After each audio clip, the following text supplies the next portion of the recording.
This meeting is being recorded. Jenny had a beautiful face, but she fell out of place, so she went downtown. Cause she heard the sounds, parades and banners everywhere. Someone put a flower in her hair, so she marched along, singing protest songs. And when the police tried to take her sign, she made a choice to hold the line. And when the tear gas started to flow, she felt the power of the people grow. Danny was a bright young boy. He was his mother's pride and joy. They said he was an anarchist, but he was just a kid, I guess. But he felt something totally new, so he walked off the job and joined the C2 crew. In an hour or two, he burned his Nike shoes. And when the police tried to take his sign, he made a choice to hold the line. And when the tear gas started to flow, he felt the power of the people grow. And that's when they said, well, you can use your gas and your pepper spray, but nobody here's gonna go away. That's when they said, well, you can call this thing a protest song, but these are our streets and this is our home. And if you want the WTO, get out of the way.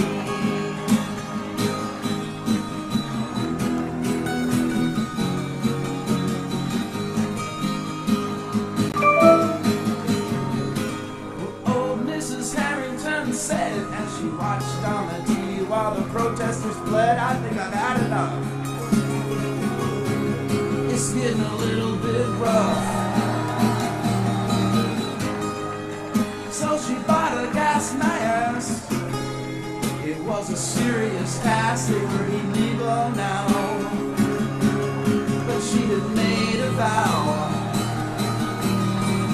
They called them the raging grannies that day, and in the pouring rain they knew they had to stay. And when the rubber bullets flew, well, they knew what they had to do. And that's when they said,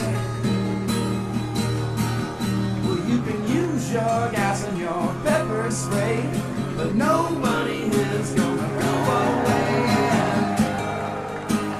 That's when they said, well, you can call this a no protest song, but these are our streets, this is our home. And if you want the WTO, then get out of the way. Yeah, if you want the WTO, then by now you want to know, get out of the way.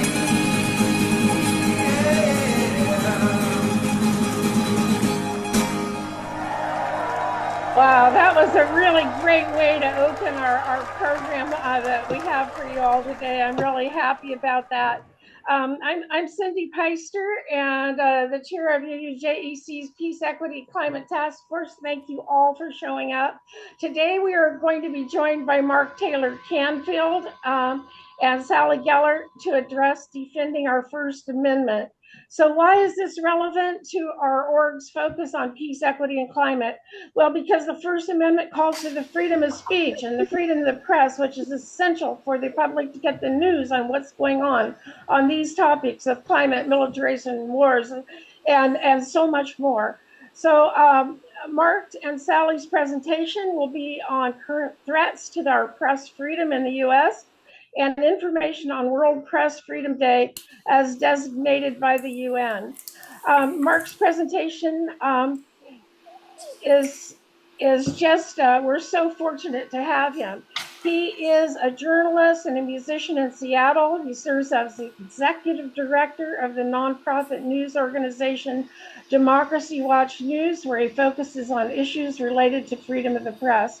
Mark has testified before the FCC on the negative effects of corporate media monopolies. He served on the steering committee for the Free Speech Radio News on Pacifica Radio Network. And FSRN was funded partially by a foundation called Pacifica Reporters for Free Speech. In 2011, Mark won a major federal civil rights lawsuit regarding freedom of the press after he was illegally detained by state police and blocked from reporting on protests at the state capitol in Olympia. Mark's posts, news articles, and opinion pieces have been published at the Huffington Post, Daily Cause, Truth Out, Alternet, Salon, the Seattle Times, the Seattle Star, and more. And we're also joined by the amazing Sally Gellert, who is a longtime Unitarian Universalist, the co-chair of UU for a Just Economic Community, and she wears so many hats and works so hard. I'm constantly inspired by her.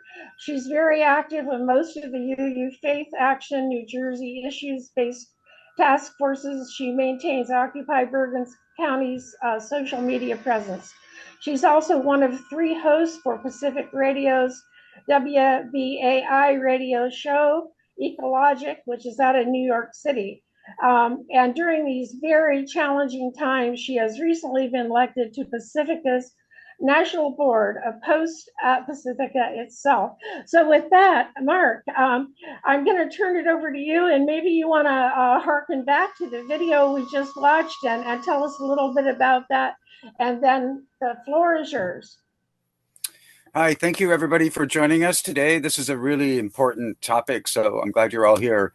And thank you to the group for inviting me. It's great being here. And Sally has also, with her many other hats, has also been working with Democracy Watch News, our nonprofit news organization. She's doing a great job there. And I want to thank her for helping set this up. I'm here in my studio in Seattle, somewhere near the Space Needle. And I'm also a musician as well as a journalist. So I kind of work in both worlds. A lot of times I'm talking with artists about their concerns, but also definitely my main focus with Democracy Watch News. I serve as the executive director there. My main focus is about freedom of the press. I'm also editor for Press Freedom for that organization. And just to give you some idea of what I'm up against, I actually ran into one of the senior editors for The Nation magazine while she was on vacation here on Bainbridge Island, not far from where Yes magazine is actually being published on Vashon Island, although I hear from Sally earlier today that they are going out of business, so to speak. So that's sad to hear that. I don't know what David Corton's going to be doing from now on, but maybe he'll come and let me interview him or something. But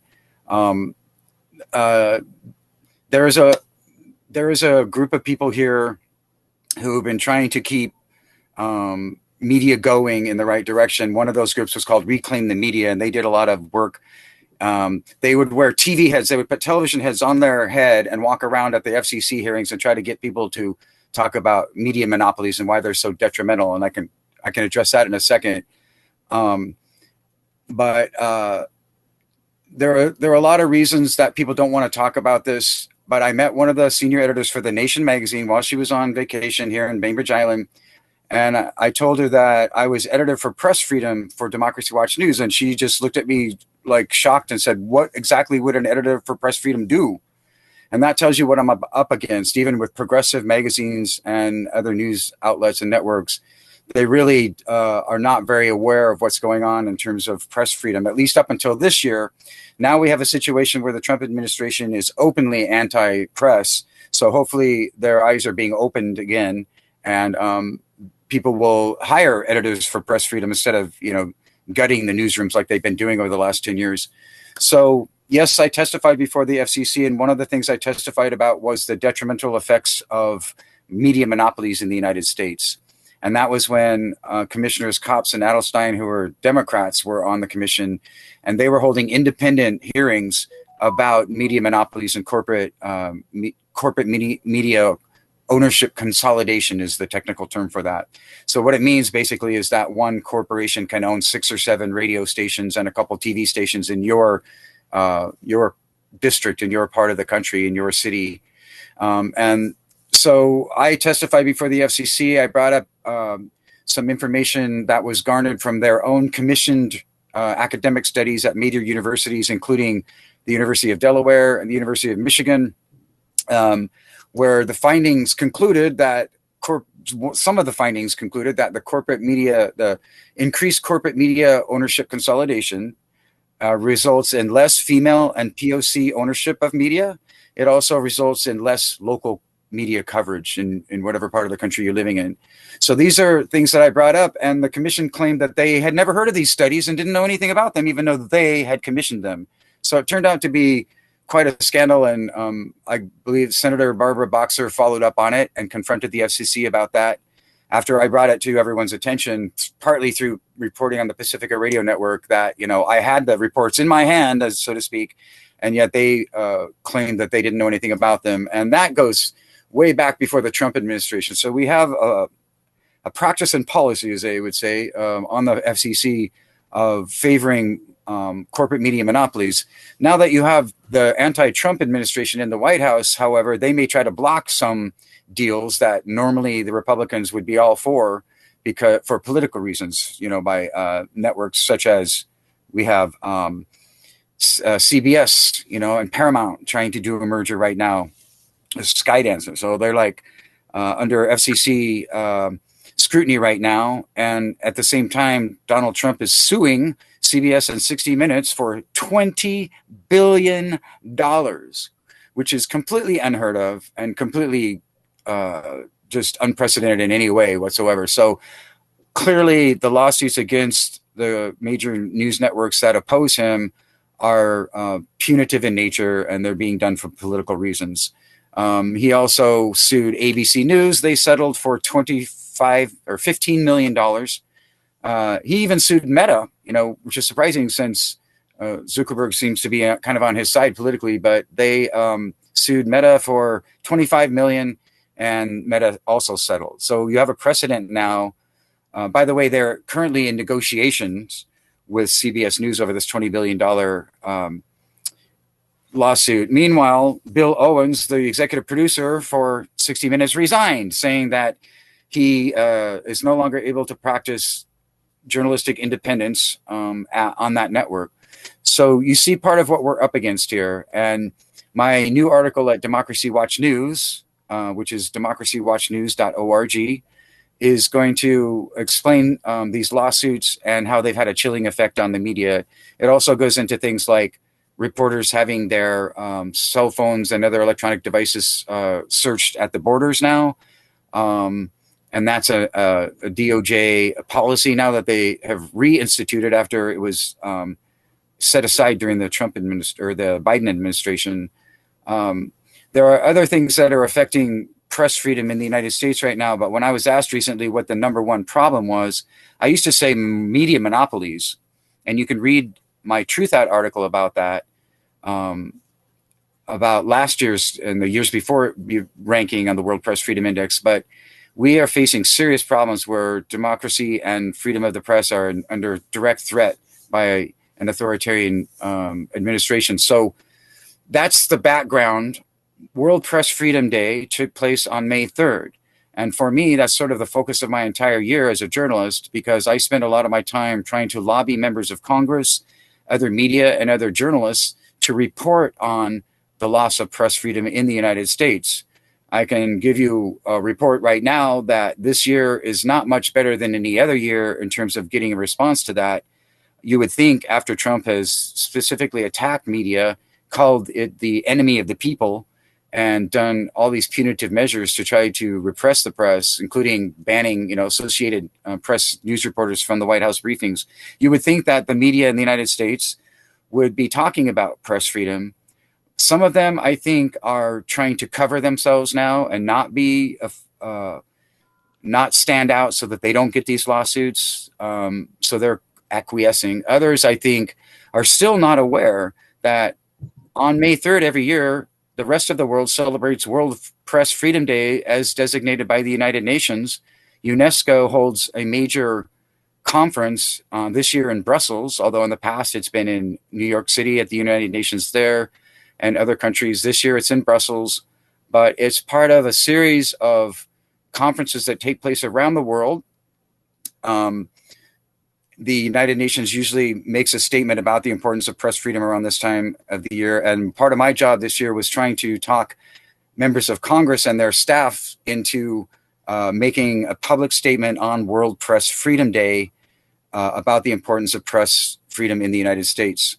As far as I know, I have a lot of research to do since May 3rd, and the events are continuing throughout this week. But as far as I can tell, the only confirmation I have at this point that a member of Congress actually did speak out was from Representative Pramila Jayapal's office, and she is my representative in Congress. But I briefed her last year on this, and she also spoke out last year. But the other members of Congress that I contacted and their staffs, which were fully briefed on this issue, have mostly declined to comment, which tells you that I still have a lot of work to do. It's an uphill battle to try to highlight this issue to members of Congress, to political leaders and other members of the media. The only American media that I've seen so far that's reported on World Press Freedom Day and our ranking on the World Press Freedom Index as a country is Axios. And that was one of the groups that I contacted directly. So I'm hoping that I may have made a difference in that. But otherwise, you're going to have to go to Reuters, DW in Germany, the BBC, or other international or foreign news agencies in order to get any information about World Press Freedom Day. It's just not something that they report on in the United States. And it may be, this part of it may be one of the most censored stories, self-censored stories of our era in the United States. And that is, the United States is currently ranked 57th in the world in terms of press freedom. That means that there are 56 other countries where there is more access to information about your government and corporations through the press than there is in the United States. That's one of the restrictions we have here. I mentioned the media monopolies. That's another problem because it limits the diversity of viewpoints in the media. And so every year on May 3rd, and this is part of the education process I've been trying to go through with people, is that every year on May 3rd, Reporters Without Borders, which is an international advocacy group for journalists around the world, every year on May 3rd, on World Press Freedom Day, they release the World Press Freedom Index, which is a listing of all of the countries in the world and their ranking in terms of press freedom as far as Reporters Without Borders is concerned. And they go into the report on the reasons behind the rankings. And as you can see, as Sally is scrolling through it, we are actually ranked 57th. And the takeaway from this and the message that we were getting from Reporters Without Borders is that this year, less than 1% of the world's population actually lives in an area of the world where press freedom is assured. Less than 1%. It's the worst we've ever seen since they started keeping statistics back in around the year 2000. Authoritarianism and repression of the press is growing across the globe. You'll also see this reported by the Committee to Protect Journalists. I highlight these two groups because I think they do the best work that I've seen on these issues. That's Reporters Without Borders, and they are a French group originally, although it's international now. So their website is actually rsf.org, but they have the World Press Freedom Index there, which they released just a few days ago. And then there's the Committee to Protect Journalists. They also do stellar work on advocating for the rights of journalists in the United States and also in Palestine. So cpj.org is the other group. Then there's democracywatchnews.org, our group, and a few others. There's a group called Reporters Committee for Freedom of the Press, and they do pretty good work too. And they've been quoted recently in some other media. These are NGOs that do really good work on very limited budgets on an international basis of trying to address what's going on. So more and more journalists are being imprisoned around the world. There's more repression in general. And the U.S. ranking on the World Press Freedom Index dropped to number 57 We've been dropping steadily on the World Press Freedom Index rankings since 2002 when we were ranked 17th. But pretty much every year it drops. And every year there are efforts by me, very few other people, to try to get the word out. And not even progressive or independent media seems to care. And by the way, I contacted all of the flagship stations for Pacifica Radio on this too. And most of the programming on all of those stations got a message from me in a briefing. So it's an uphill climb that we're dealing with. The focuses that I've been on, the things that I've been focusing on in my presentations. And by the way, in the United States, it's very difficult to get an audience, but internationally, people seem to be much more open and groups seem to be much more open to my presentations. For instance, last year, I was able to present information before an international conference in The Hague. And that was sponsored by the Global Fund for Media Development, GFMD, which is an international group that tries to come up with, funding for media, which is a whole other issue here. Trying to fund independent media is a big issue for all of us right now, trying to develop new funding models for doing that. But that conference was the Global Fund for Media Development, and UNESCO co-sponsored that. And they were very interested in what I had to say. And also there was a response from Irene Khan, who is the special rapporteur for the United Nations on freedom of expression. And she spoke out during one of Biden's so-called democracy summits, where she called out some of the developed nations like the United States for their low ranking, their dropping rankings on the World Press Freedom Index. So she brought it up, and they allowed me to bring this up during the Hague conference, but very seldom does this happen. I also addressed my local congressional district Democrats group, so they were open to it, but very few other people are open to this issue. And it's very disappointing to me that this year it hasn't really gotten much better. I still feel like press freedom and specifically reporting on World Press Freedom Day and our declining ranking on the World Press Freedom Index, or even the fact that it exists, because most members of Congress have no idea that it exists. Most members of Congress don't even know that World Press Freedom Day exists. Their staffs have not briefed them. Their staffs don't know. Apparently, they're not talking to other journalism advocacy groups.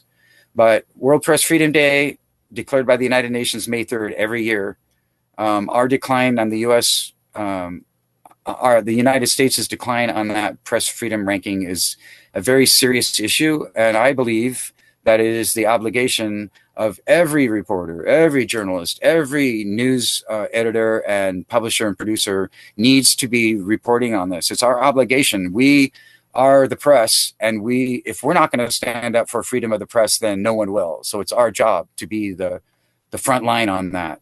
Unfortunately, I don't find that that's true in the United States. We'll see what happens as time goes on, because, as I said, the Trump administration is blatantly trying to suppress the press here. There is also the Guillermo Cano World Press Freedom Prize is also presented this year by UNESCO to a journalist who they think has risked their lives to provide essential information to the public. UNESCO gave an award to La Prensa for their reporting on what's happening in Nicaragua under the regime of Daniel Ortega, and he withdrew Nicaragua from UNESCO because they gave La Prensa that award. And all of the journalists with La Prensa have been exiled. They do not live in Nicaragua anymore. Most of them are in Mexico, Costa Rica, the United States, other countries in the Western Hemisphere. Unfortunately, also, I have a couple briefings on this. It appears that due to the Republican majority in the Congress and Trump's specific instructions to GOP members of Congress to oppose the bill, Representative Jamie Raskin's Bipartisan Press Act, which passed the House of Representatives unanimously with both Democrats and Republicans, that legislation would have protected journalists from government surveillance and from serving jail time for refusing to reveal our sources during whistleblower events. That has been blocked in the Senate and will probably go nowhere now. It actually had bipartisan support until Trump specifically, after he was elected, specifically directed members of the Republican Party in the Congress to vote against it. So it's unfortunately not going anywhere. It's also we've had some issues lately where people have been surveilled by the government and are having their devices searched, and this law would have stopped that kind of thing. Some states have some protections like that, but there's no federal shield law, which that would have been. Also, of course, under the anti-Trump press administration, our nation's ranking is sure to decline even more.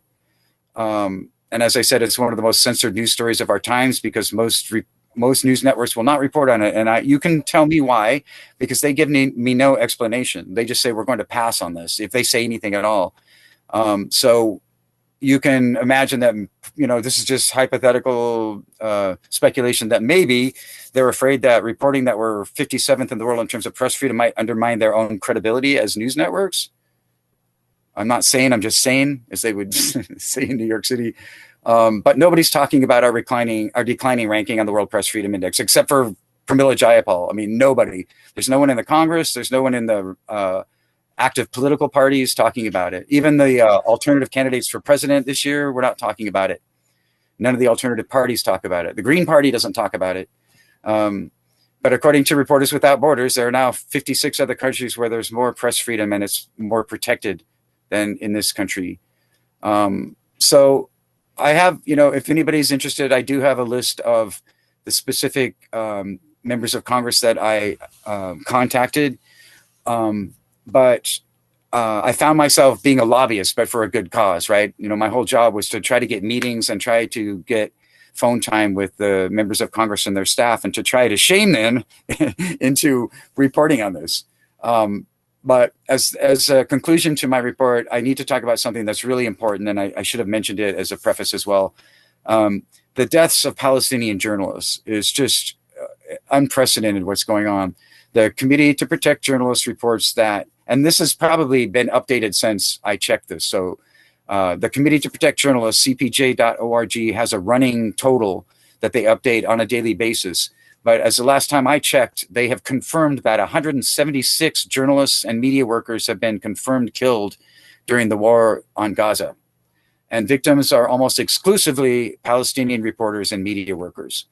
And the IDF has been accused of specifically targeting Palestinian journalists. The Committee to Protect Journalists and 59 other partners wrote to the European Union's High Representative Joseph Borrell, European Commission Vice President Valdis Dombrovskis, and UW member state foreign ministries asking the EU to take action against the Israeli authorities and because of this unprecedented killing of journalists and other violations of media freedom in Gaza. And the bottom line on that is that so many journalists have been killed there. And this is just the number that's been confirmed. We know that the number is much larger. Just the attrition rate there has been so bad that there's no way that we're really going to get information about what's happening there at this point. It's just, there just aren't enough journalists there, and the ones that are there get killed. So that's the bottom line on that. It's an issue also that we don't hear the U.S. media reporting on, nor do we hear members of Congress talking about this. In fact, most of them probably don't know this information.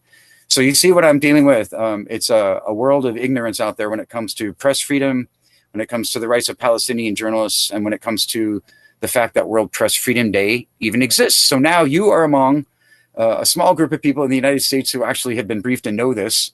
Actually, there's a large group of people who have been briefed, but you folks hopefully have taken something away with you with this. And maybe on May 3rd, you'll be looking out for, hey, what's going on in terms of world press freedom and what's happening in the United States. And also, I'm hoping that people, as a solution to this, become much more proactive in their consuming of media, become proactive consumers, go out there and find that media that you trust, that you know isn't a corporate sellout. For instance, Democracy Watch News has no corporate sponsors. So, Pramila Jayapal accepts no corporate money. That's one thing you can say. So find that media that you trust. And I know some of you on this conference call or on this Zoom meeting have been fighting hard to sustain independent media in your own ways. And I applaud that. Thank you for that work. Having been a reporter on Pacifica Radio's network and Free Speech Radio News, I know what everyone's up against. But be proactive, support the media that you think is telling you the truth and that is not telling you the right-wing propaganda line or the corporate acquiescence line, and support them. Support them with your money, with your time, volunteer, do whatever you can do to get the word out, because none of us have a big budget or any budget sometimes for any kind of publicity. So kudos to Amy Goodman and others who have taken that road, but we need many, many more, and they need to get the attention they deserve, and we need to come up with independent models to fund independent media so that we can continue to make sure that the truth is being told. Because the bottom line here, without freedom of press and without a diverse and vocal and advocate press, there is no democracy. So that's what's at stake. So thank you so much for your time. I really appreciate you listening. I know that's a lot of information, but that's basically a synopsis of the press briefings and the briefings that I've given all of the members of Congress that I've contacted. So now you have it too. Thank you so much. Wow, thank you, Mark. That was just amazing. Before we do Q&A, why don't we hear from Sally, and then we'll do Q&A. Sally, do you want to go ahead? Sure. Let's see, share. So this is what we're talking about, and I was at a benefit concert for WBI and the People's Voice Cafe on Friday, and the Reverend Billy and the Church of Stop Shopping Choir did a sung version of the First Amendment that was just beautiful. It's on Bandcamp. Congress shall make no law respecting an establishment of religion or prohibiting the free exercise thereof, or abridging the freedom of speech or of the press, or the right of the people peaceably to assemble and to petition the government for a redress of grievances. Seems very simple, but it's not. We at Pacifica are a formal target of Project 2025.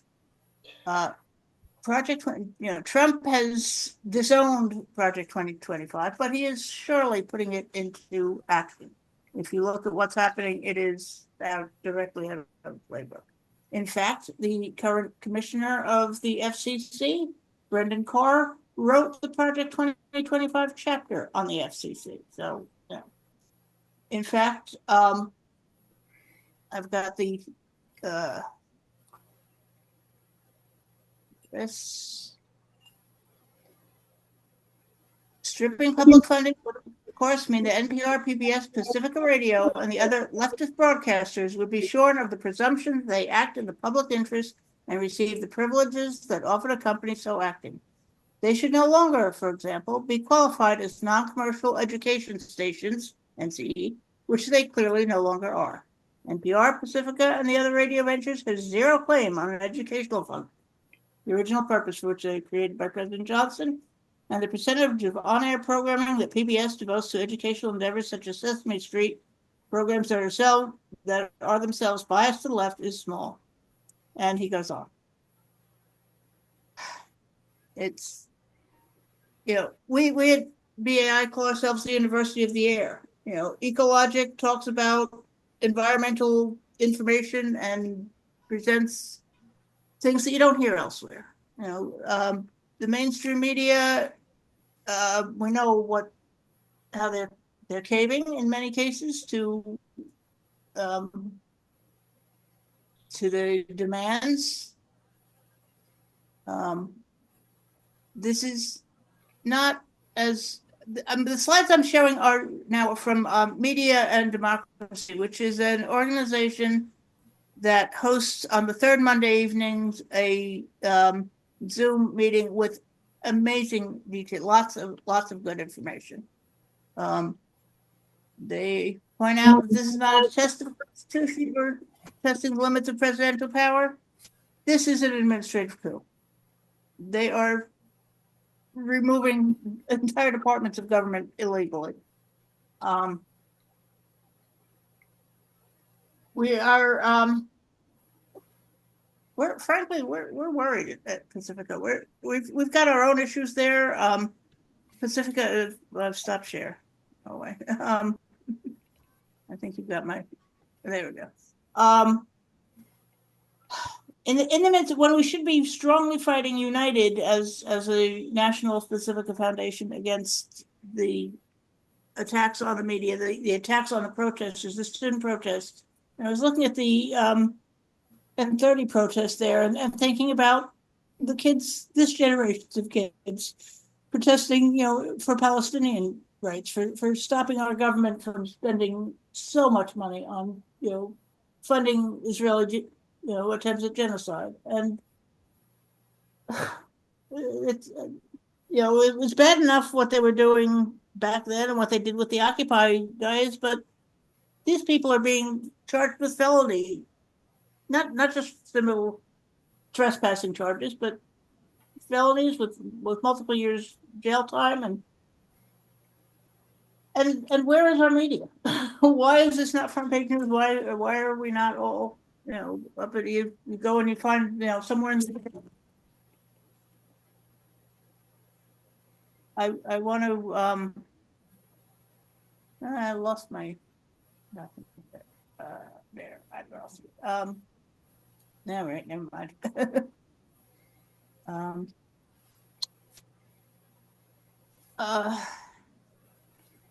So we have in Pacifica a group of folks who are working as an ad hoc committee to defend public media. We're asking the executive director to be a louder voice. There's another. Will Protect My Public Media had a big day back in March where they tried to get everybody to write in to save NPR, save PBS.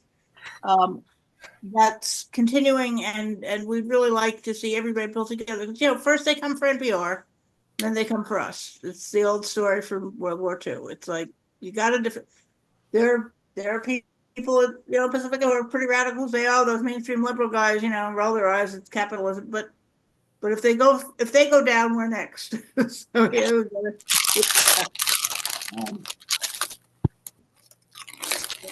and the campaign to protect public media. So we're having issues of centralization and the lack of democracy at Pacifica, which I won't go into too many details about, but it's really, and we look at our programming and will Trump accuse us of terrorism? It's surely possible. We do a pro-Palestinian show. We do we're planning a teach-in probably toward the end of the month about press freedom, and we're trying to get some pretty prominent speakers. One person I want to mention that you should all know about is someone I saw. I've totally screwed up my computer here. Oh, damn. Oh, there she is. Okay. There's a program every year, I think it's in March or so, RightsCon, which is an international program on digital rights, press freedom. It's free or cheap. I think it's cheap. I think they if virtually 24 hours, it runs around the clock. It's a couple of years ago, 2 years ago, I think it was in Costa Rica. I'm not sure where they were this year. They were in Asia, Hong Kong, maybe. And one of the people I heard, not this year, the year before, was Maria Ressa of Rappler in the Philippines.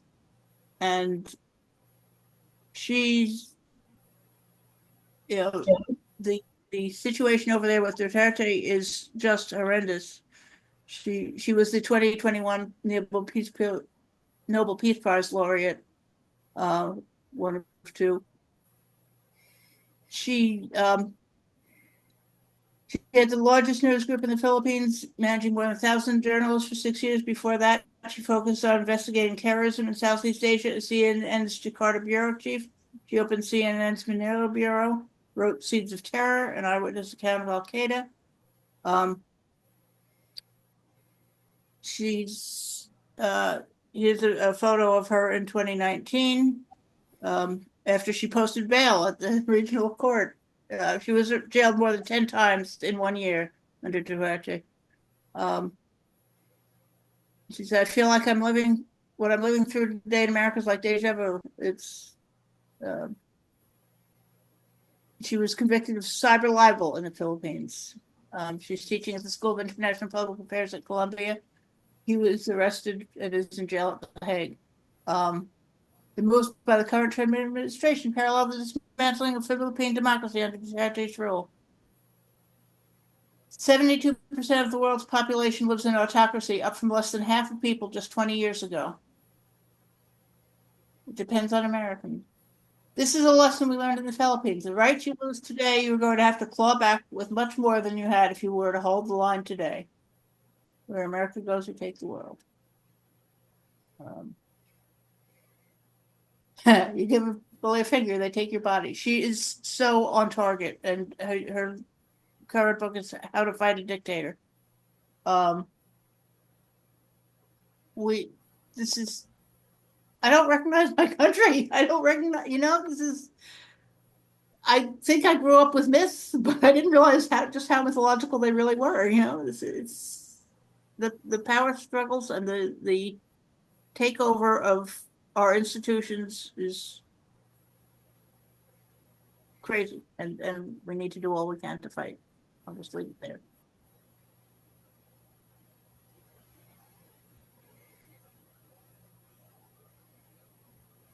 Cindy, you're muted.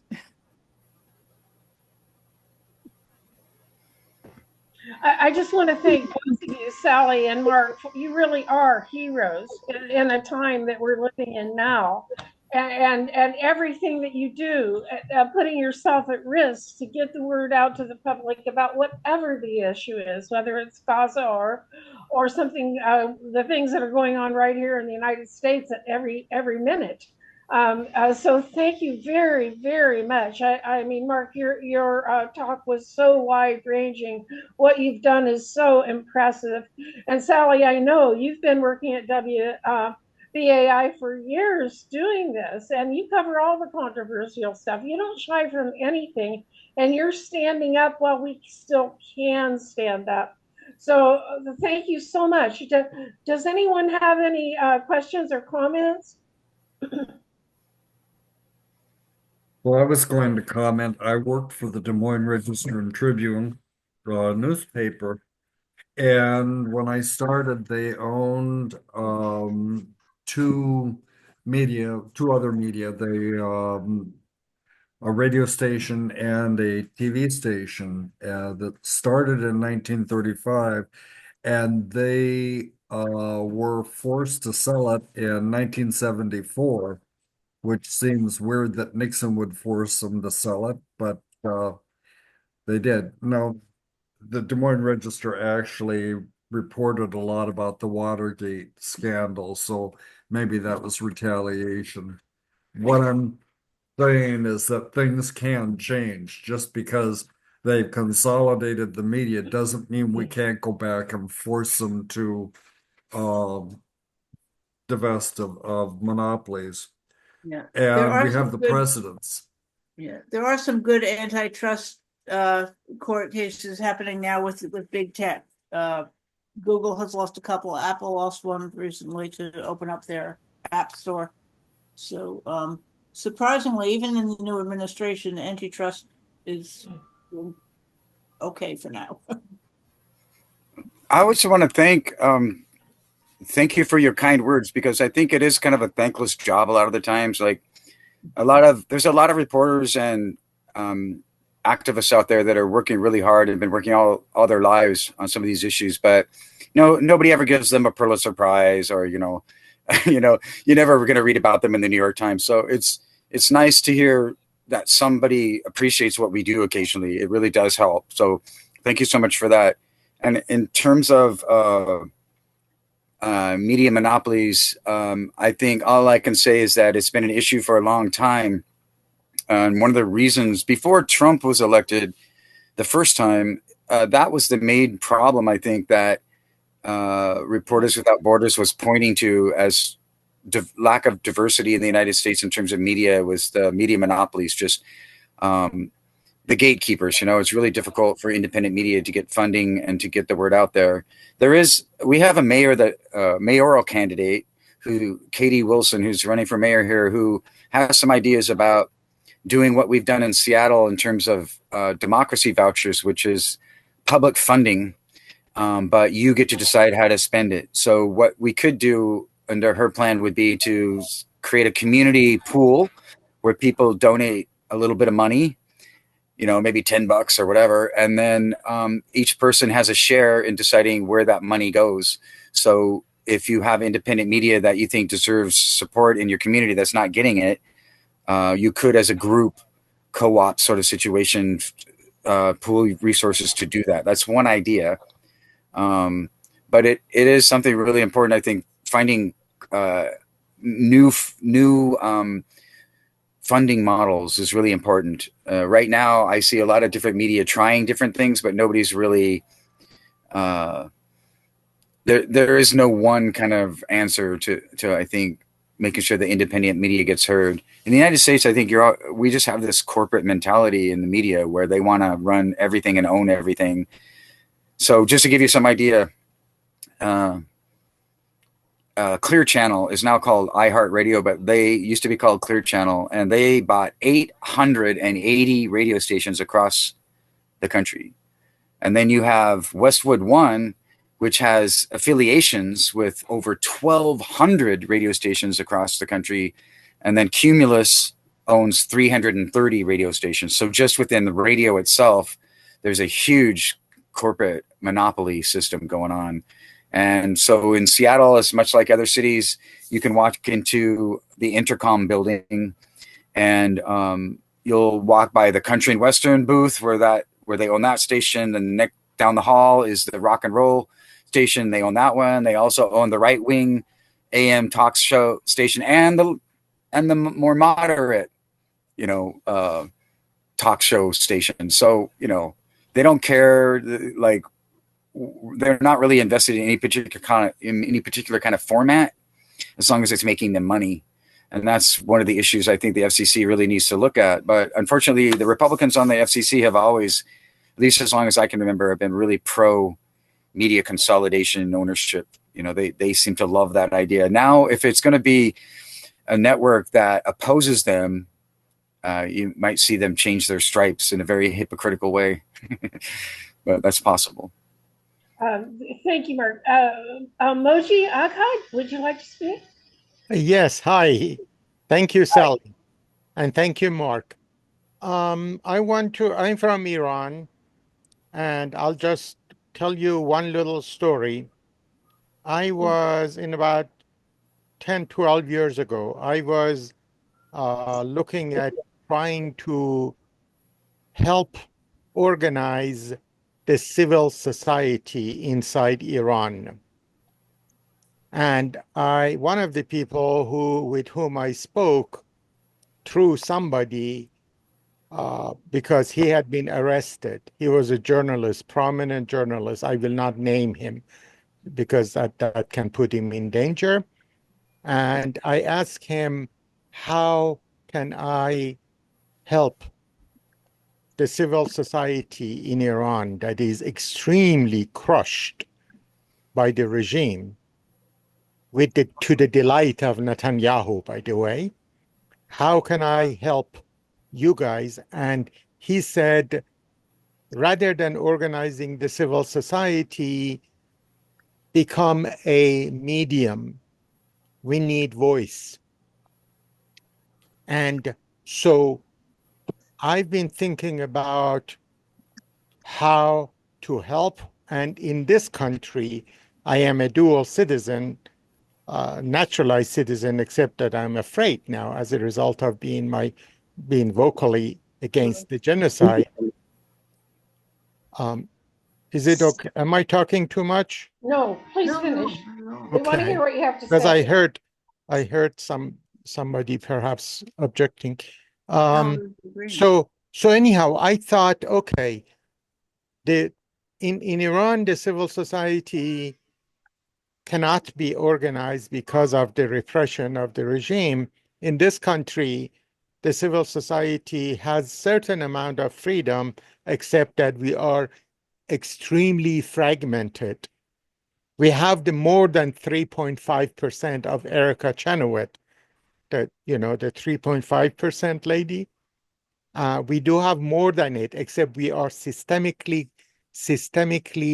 fragmented all over the country in silos. So peace activists and environmental activists and human rights activists and they, whatever our good cause, we are doing it in silos, and we don't have a place such as the chambers of compassion. I mean, chambers of commerce systemically bring together, corporations, and they use the small business as fig leaf. And then they set the master narrative, including in the master narratives that need to be propagated through weapons of mass stupefaction, weapons of mass propaganda. So I said, encouraged by Noam Chomsky's endorsement and Erica Chenoweth, I am working on a project and building chambers of compassion or intersectional circles so that we can defrag. You guys are old enough to know what defragging a hard drive means. So we need to defrag the civil society in this country. And we are in the belly of the beast. If we could make a change in this country, it would have ripple effects all over the world. So we need to defragment the civil society so that Mark does not scream for being alone and being just a lone wolf in a jungle, that there are lots of people behind the absolutely critical mandate of trying to rescue, freedom of speech and freedom of association and freedom of thought. So thank you for anyhow, I've sent this link and my contact information. Oh, cool. So Thank you. No, I appreciate that, because it reminds me of in the beginnings of this nation, when there was a revolution against the British Empire, there were these committees of correspondence. And so people would write to each other and spread the news that way because they knew that it wasn't going to be reported by the authorities. So I think if we had a version of that, a sort of emergency hotline that you could contact to get information out that's being censored by the media and by corporate and political leaders, that would be a very nice thing to have. It would be like in the old days having a bulletin board, right? Or the town square with a town crier, somebody that could get the word out to people who value truth and justice and trying to get information free flowing in society. I mean, it is an issue that we have to deal with. I'm told by some experts that, the more repressive they are in this country against media, the more we will have to find alternative ways of communicating. So even an email list or some kind of, social platforms can be tricky, but some kind of emergency call response where you can say, hey, this is happening, in Seattle, or this is happening in Chicago or LA, and nobody is talking about it, and the media won't report it. How do we get the word out? And then the people that are connected to that would be like a committee of correspondence. It would be their job to get it out to other people. That would be helpful. I just put up on screen one of my local, I was at this MAD Media and Democracy program in March, and they put up my local activists. That's Route 4 right by me, and these guys go on the pedestrian bridge every week, and they shuffle their letters around for the message of the week. And one week they had a guy there who with a counter protest sign, and they just put up a sign that said "weird" and pointed at him.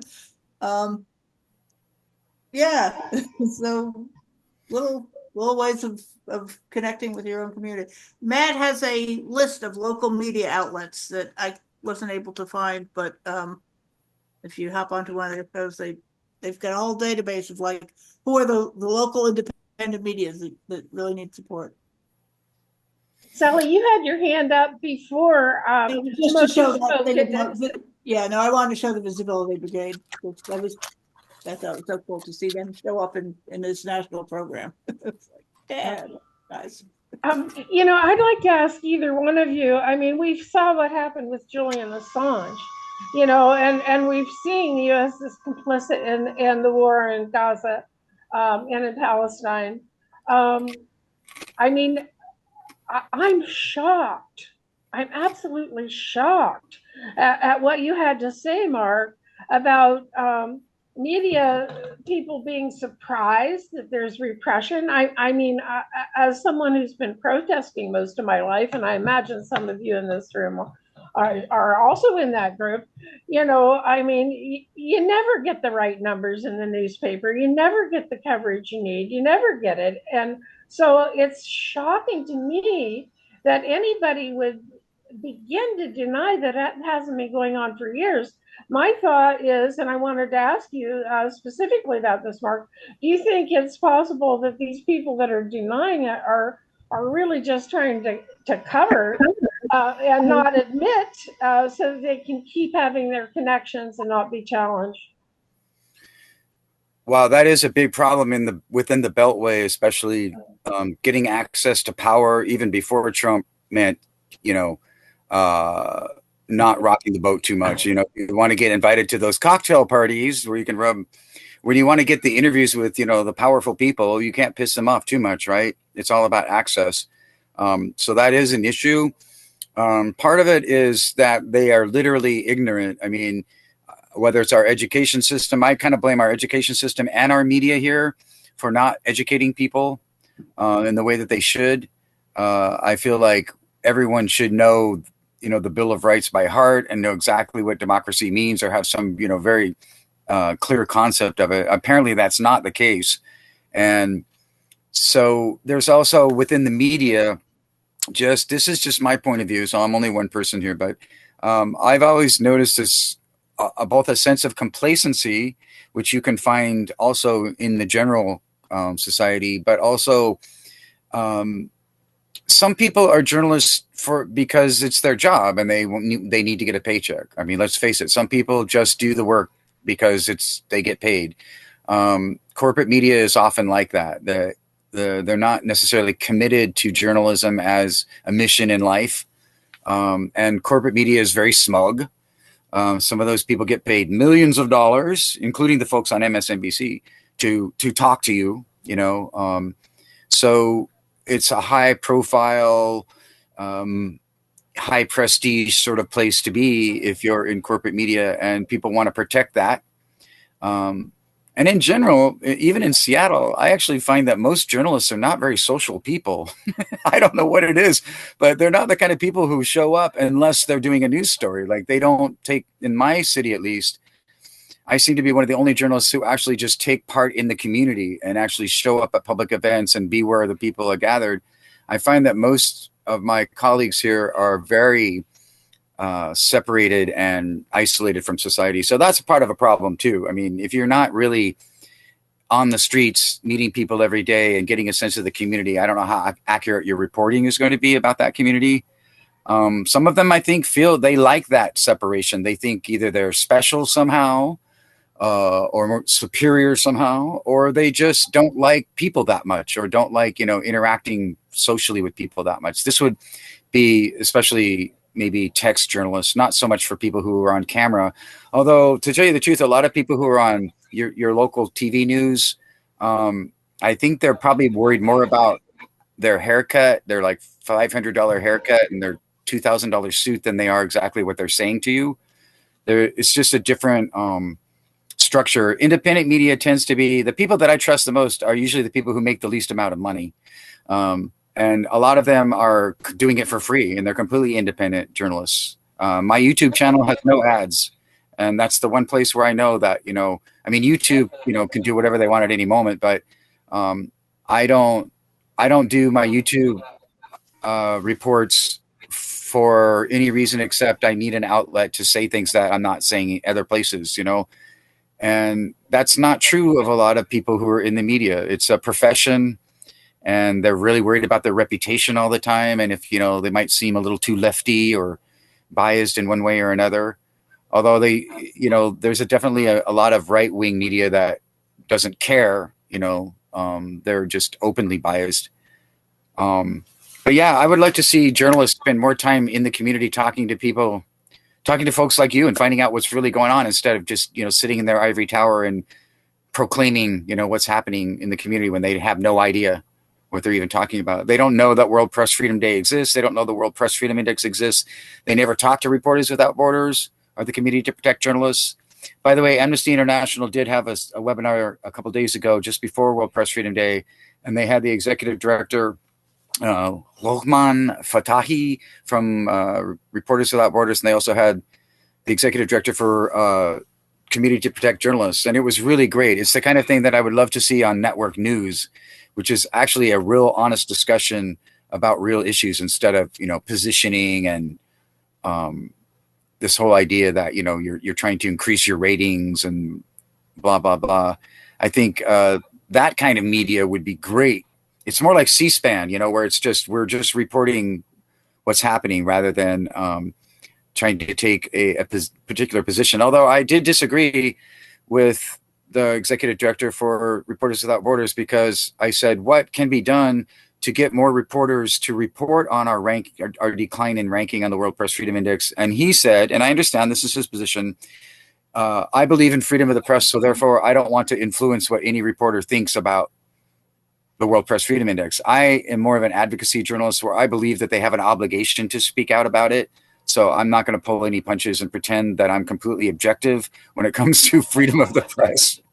I can't do that. It's not in my nature to pretend, that I don't care that nobody's reporting on it. So that's just to give you some insight into some of the things that I run into. But for years, I've noticed that corporate media it's a different world. It's really very cutthroat and competitive, and it's mostly about money and how you look on TV. It's infotainment, for the most part. And then occasionally they'll do something good. I regret what's happened to 60 Minutes, because in the past they've done some good things, but they also got in trouble in the past for refusing to report honestly about the effects of tobacco because of their, tobacco company advertisers. So, and that involved people like Mike Wallace and some other folks, that were considered very respectable at the time.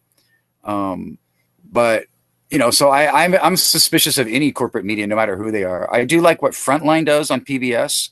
I think that they are the most honest sometimes in some of their documentaries. And for instance, I had an art project once where I showed some reels from a Frontline documentary where they actually showed U.S. soldiers firing at media, at press in the field in Iraq, and nobody else would show that.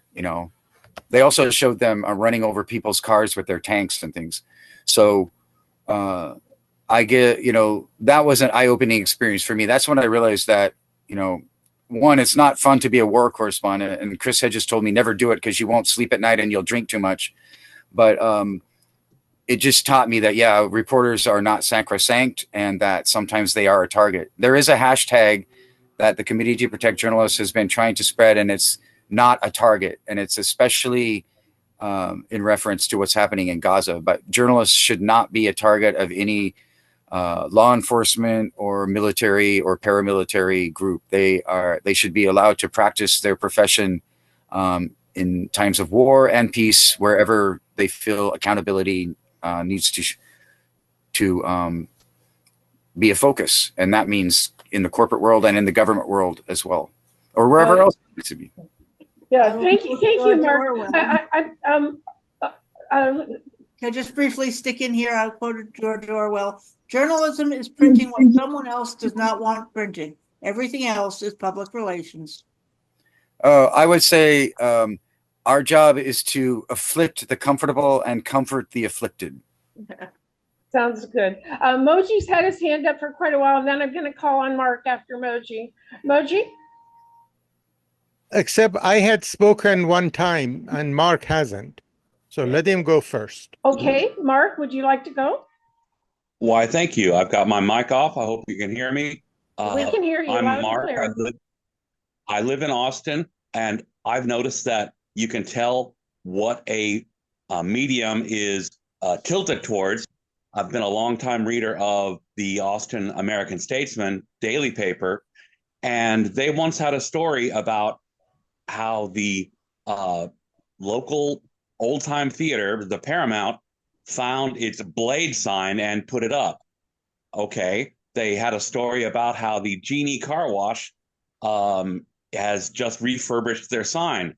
Well, that's a story that's not very interesting, but it also kind of is an advertisement. So, they're tilted that way. The Statesman used to tell us every week something on the roads when they had a reporter that on that beat. So, they can say, what happens. A free in the mail community newspaper focuses on what businesses are opening and closing, which is good information, but it doesn't tell you much other than what businesses you might like to check out. The Chronicle alt weekly paper is really the only one that's covering elections and local politics.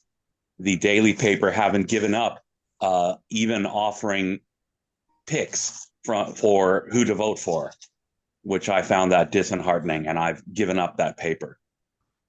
I guess that's all I have to say right now. Sorry, I missed the beginning of this. Well, we'll have it online, Mark, so you'll be able to see the beginning if you like. And I'm very glad that you joined us. It's nice to have somebody here from Austin that can give us the kind of insights on the different types of media that are available to you in your community. And I think what you said is something that probably all of us could echo. I could say a lot of the same things about where I live in my paper. So, and could I ask where you are all from, or just in general? Sure. Let's just, anybody want to start where they're from? Well, I'm in New Jersey, and the Record is our local paper. And when the current, it's run by Gannett, and when the editor came back to Bergen County from wherever Gannett had posted him, he said, we used to have one paper and 300 reporters. Now we have a website, a magazine, a newspaper, shoppers, and 100 reporters. And I do journalism classes because most of them are 20-year-olds. So I'm Mark, and I'm in Seattle, and we had 4 major newspapers in Seattle at one time, including the Seattle Star, which I now write for, but it's online only, and it's a very kind of more creative venue where they print short stories and poetry and things like that, as well as news. But the Seattle Times owner, Frank Blethen, actually ran a joint ownership with the Post Intelligencer, which in the past had won Pulitzer Prizes. That was a joint operating agreement for years, but then that agreement split up, and the Seattle Post Intelligencer went online, lost a lot of their readership, and started doing a lot of very commercialized, news info reporting, like, the latest Hollywood movie review instead of a news. And so we only have the Seattle Times now, and the owner, Frank Blethen, although in some ways is sympathetic to smaller newspapers because he is the sole owner. He's a Republican, and he also got in trouble once for giving a Republican candidate for governor free ad space. And so 100 reporters from the Seattle Times had a one-day walkout. So pretty much everywhere across the country where there used to be dozens of newspapers, there's usually one now or two. And also I wanted to mention Fox News actually has a duopoly in like 15 major markets across the country, which means that in those cities, the top 2 rated TV stations are both Fox owned. So, and in Seattle, we have one newspaper, and we have local TV news, one that's owned by Tegna, which owns like dozens and dozens of stations. One is owned by the worst of all, and it's called Sinclair. And so they are pretty much a right-wing mouthpiece. And then most of them have cut their staff quite a bit. And so it's a lot of, they get a lot of their news from social networking websites. They get it for free, and they don't pay people, so it's suffering. And we have radio stations that are all owned by, a couple companies. Most of the radio stations here are owned by just a couple of companies. Thank you, Mark. Carol, you haven't said anything. Would you like to say where you're from? You've got your. Yes, I'm sorry. I've been getting phone calls and I unmuted because I wanted to talk. Okay, I'll make a confession. This may be, I'm an old UUJEC person from way back. I read every morning the print edition of the New York Times. And I will tell you honestly, because I value the information that I get. I know a lot of stuff like science and arts and stuff like that, and also what, who met and what they said. Our other papers are not having print editions, like the Trenton Times is no longer in print. I'm not sure, Sally, is the New York Star Ledger in print? Ledger just went online only a few months ago. Yeah, that's the biggest one in North Jersey. Yeah. I thoroughly resonate with all of what has been said about corporate media and all that stuff, and so therefore it's like a confession to you people here to say that I really do spend, probably 45 minutes every morning reading the print New York Times, and I get stuff out of it. I really do. I know stuff from reading it that seems important to things that are important to me. I'm very active in the as a peace advocate, and there's really a lot to just know factually. And let's don't evaluate the New York Times, because I might feel isolated if you start throwing stones at corporate media. But I just thought it would be interesting to confess. You don't have to confess, Carol. I mean, you look at the New York Times, it's a thick paper. It's got a lot of information, and our little local papers don't cover the range of issues.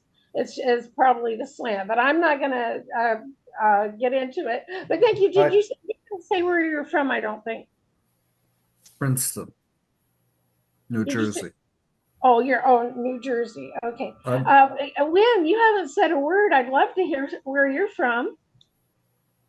I'm from Northeast Georgia, outside the metro Atlanta area. And we are outside the delivery area for the AJC, which was originally the Atlanta Constitution and the Atlanta Journal. They combined, I don't know, maybe 20 something years ago. And they're owned by Cox Enterprises here. And then there's local papers, throughout the area, the little towns around here. Well, I'm so glad you joined us. Have you joined us before? And I just haven't. A couple of times, yeah. I just, if I have an opening, I enjoy learning from you all. I appreciate it. Thank you so much. So you must be in a UU down there? Is that it? I'm in a UU church in Dahlonega, Georgia. And we have about 125 members. We are very active in UU the Vote, kind of getting into climate justice. But this is a whole new area for me.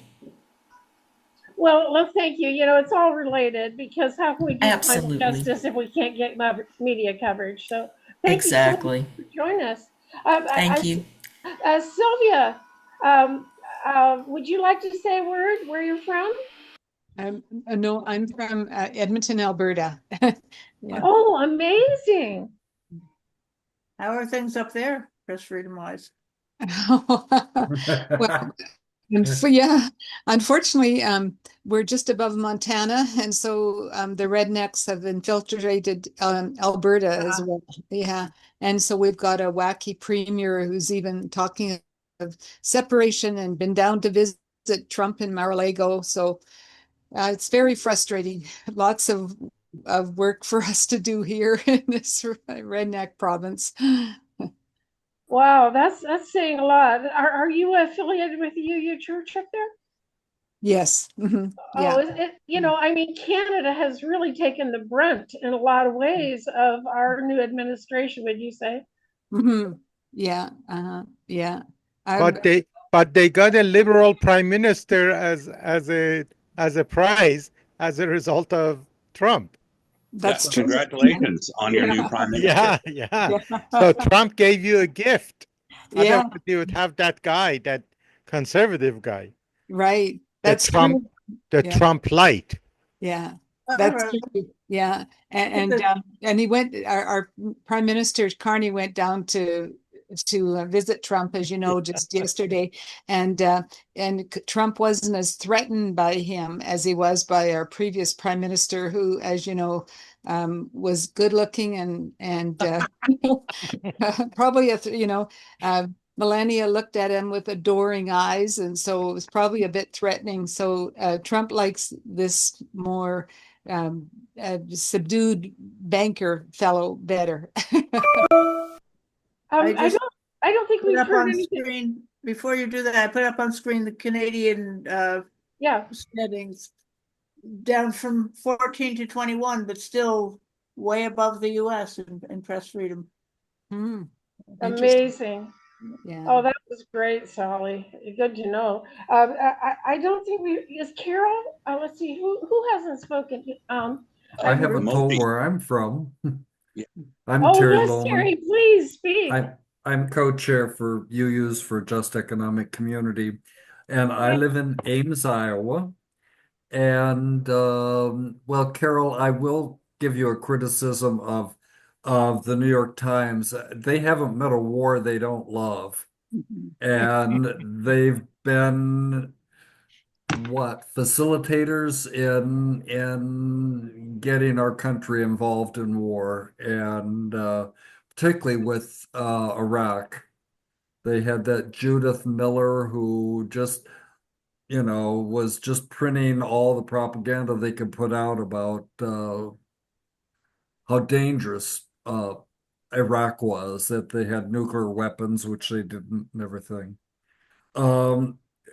As far as new media goes, just within the last little over a year, we've started reading Substacks, which is a great way to support journalists. The only problem is that it's really great for national concerns, but we don't have any local neighbor. Well, I shouldn't say that. We do have one person locally that we read who's really good on investigative reporting. But most of them, like Heather Cox Richardson, is totally about history and how what happens now relates to history.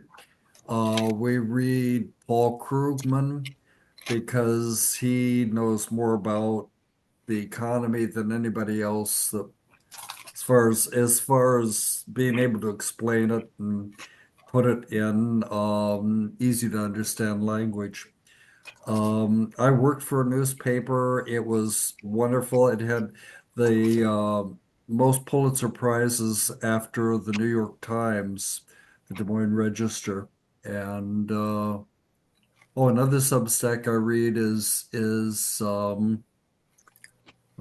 Art Cullen, who got a Pulitzer Prize for reporting on farm issues. And he got a prize because he went against the standard, let's plant as much corn as we can and dump as much fertilizer and pesticides as we can and make as much money as we can, which is totally stupid. We raise too much corn, so much corn that half of it goes into fuel. We could just not plant the corn in the first place and save that much fuel. Any rate, that's where we're getting news these days. And now it's probably Emoji's turn again. Oh, yes, please. Where are you? Okay, I am in Boulder, Colorado. Oh, By the okay. way, I never heard where Carol is from. She Uh, didn't. She Princeton. just said she read the New York Times and she apologized. But I wanted to talk about flooding the zone as a very conscious strategy that see, Iranian goons, the Iranian regime are very rough and gruff and very not polished. So sometimes they say the methodology. One of them, about a month ago, he said on Clubhouse application, which is what I use to connect with inside Iran groups, he said, we purposefully spread misinformation and disinformation in order to provide, to drown people, quote, to drown people in information so that they get so confused and they don't know what's true and what's not. So then we'll tell them, then we create trustworthy media. And this is what I've been experiencing here. By the way, a lot of the what is happening here, I don't experience it as so shocking. It's just that the chickens have come home to roost. Sure. And so what flooding the zone, the other thing that when I was part of Occupy Tucson, I created the think tent of Tucson because we have lots of think tanks, and Occupy Tucson had a lot of tents. So I created a think tent of Tucson to come up with what is the Occupy movement for, as opposed to what it is against. So in one of those meetings, one gentleman with his son who were Tea Party people, they were trying to take over the think tent. And he said, we are so happy that you, and he called me an anarchist, and I'm not an anarchist, I'm a social democrat, but he said, we are so glad that you anarchists are going to provide the kind of services that otherwise government would have to do. So we are glad that you are doing it at the level of community so that we don't have to pay so much taxes. And I said, oh my God, all this effort in the part of civil society organizations to be able to do what government does not. The government is corporate run. So in order to pay low taxes, reduce taxes, make the government become smaller and smaller, they are pushing the burden of social services and other services onto the frail shoulders of the civil society. And the civil society is so fragmented and so overwhelmed by all the issues that we have to deal with, regardless of our cause, climate, war and peace, incredible injustice in every realm you can think about it, that we are so fragmented and then we want to reinvent the wheel. We want to, no, I say as a person who taught one course in a so-called for-profit university, the Apollo Corporation, the so-called University of Phoenix, I will never go anywhere near a for-profit so-called educational institute. Instead, we need to take back the public universities. Thank you, Moji. So anyhow, please, you have my information in the chat, including the project, the peace project that I along with people inside Iran, the I do. peace-seeking Yeah, we do Iranian have it, veterans. Mochi. Thank you. The only reason Sorry. I'm kind of interrupting a little bit here is that we're running out of time, and a lot of people have left. And Mark and Sally, you know that we're going to ask, what is it you want us to do? What can we do in the face of the shutdown of our journalist open press?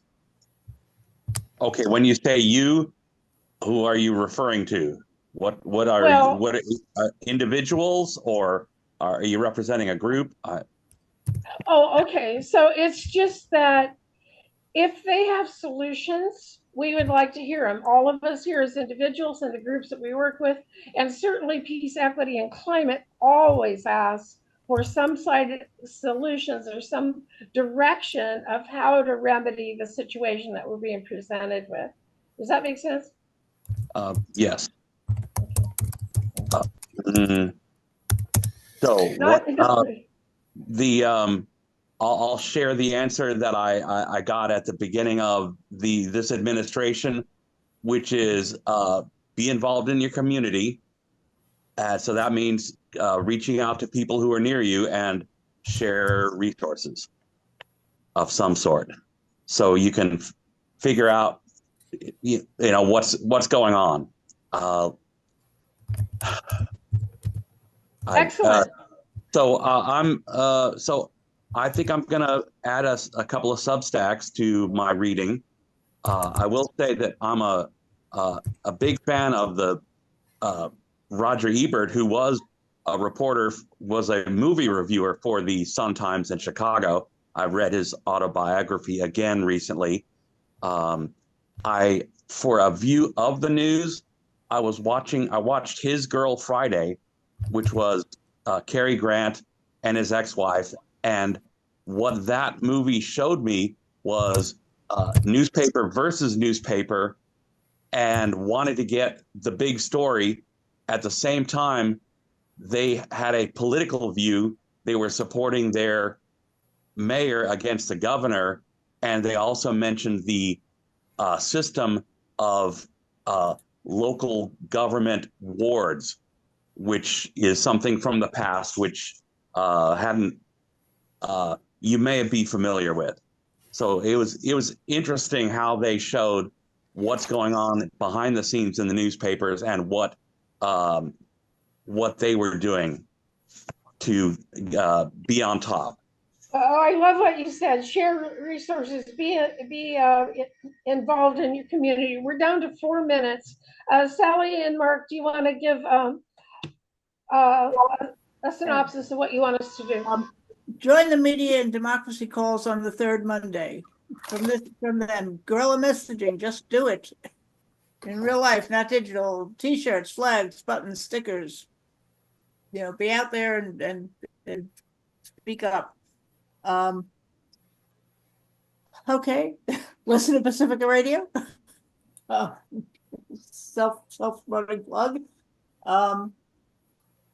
There was the other can't think of the other group. Yeah, but stay aware and keep spreading the word, and don't take the scrap sitting down. Stand up, fight back. When we fight, we win. I have a response. So what have I been doing? To ask yourself, this question, what have I been doing? I've been lobbying members of Congress. So call your local member of Congress and explain to them that they need to be more educated about issues regarding press freedom and the World Press Freedom Index and our ranking as a country on the World Press Freedom Index.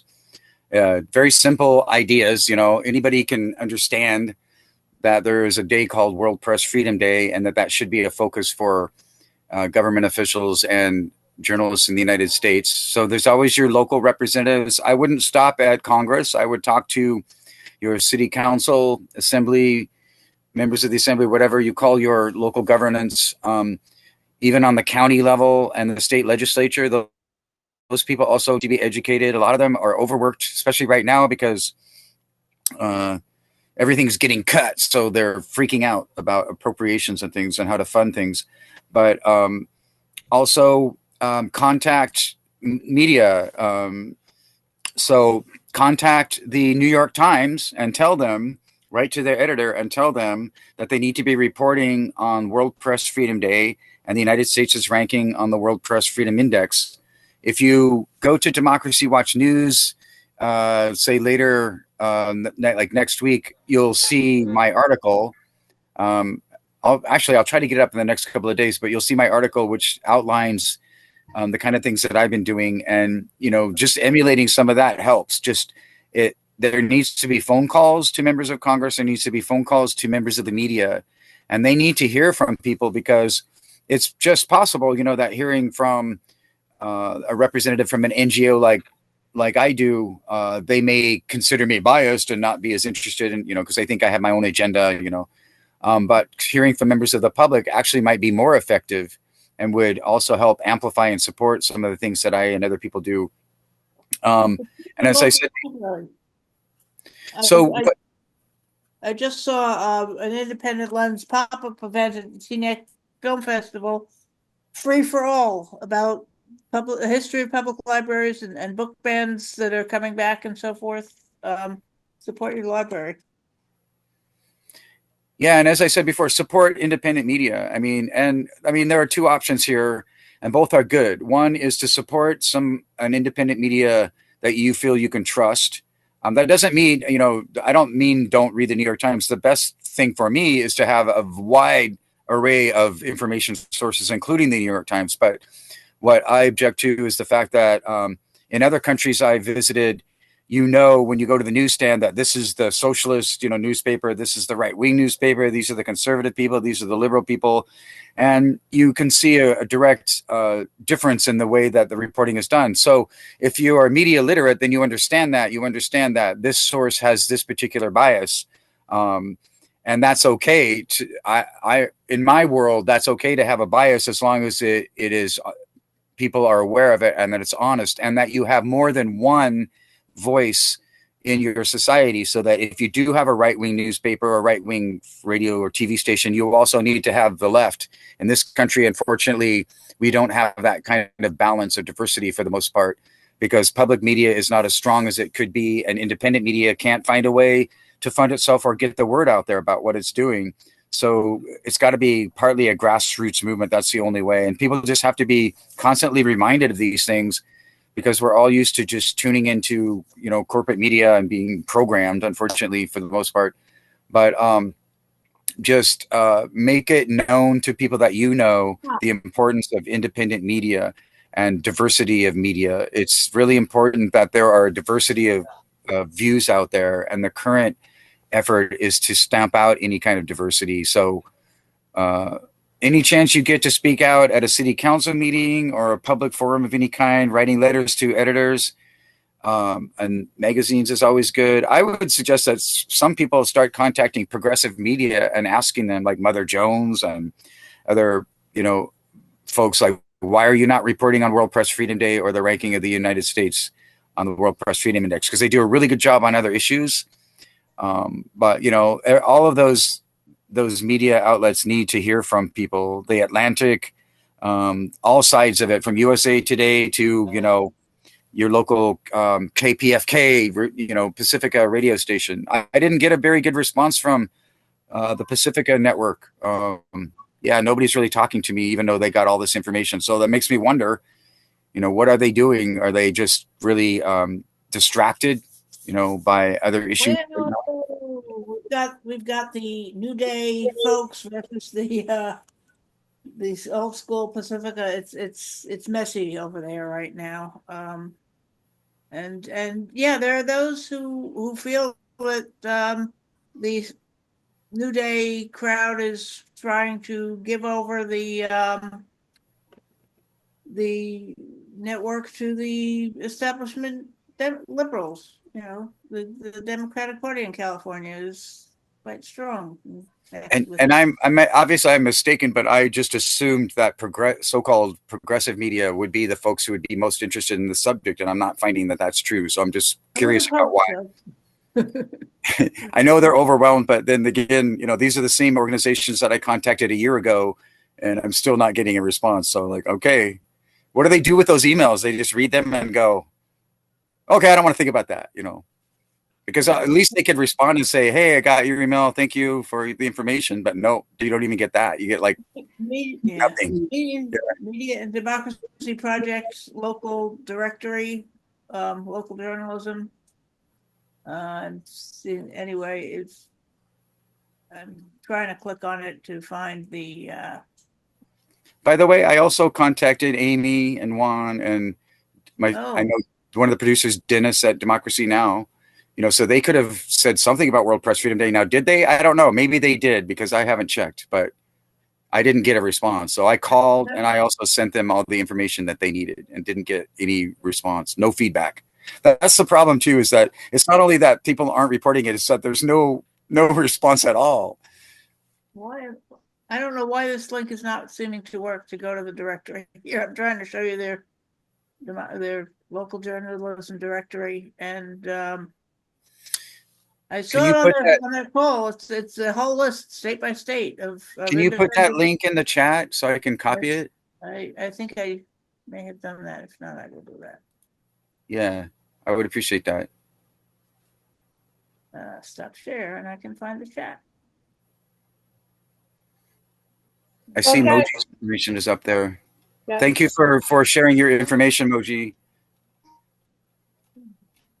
Well, we're running over time. I'm so grateful that everybody found the information so interesting that they stayed through this. And thank you all for your input. I really appreciate hearing from everybody. Ruth, we didn't hear from you, I don't think, but maybe next time. Yeah, I was listening. I just didn't have anything to say. Well, thank you for. Oh, Ruth, do you have something to say? But no, I was just going to say I didn't have anything to say. That's why I didn't say anything, but I appreciate it. I was listening. Thank you for that. We appreciate you were here. Okay, thanks everyone. Thank you.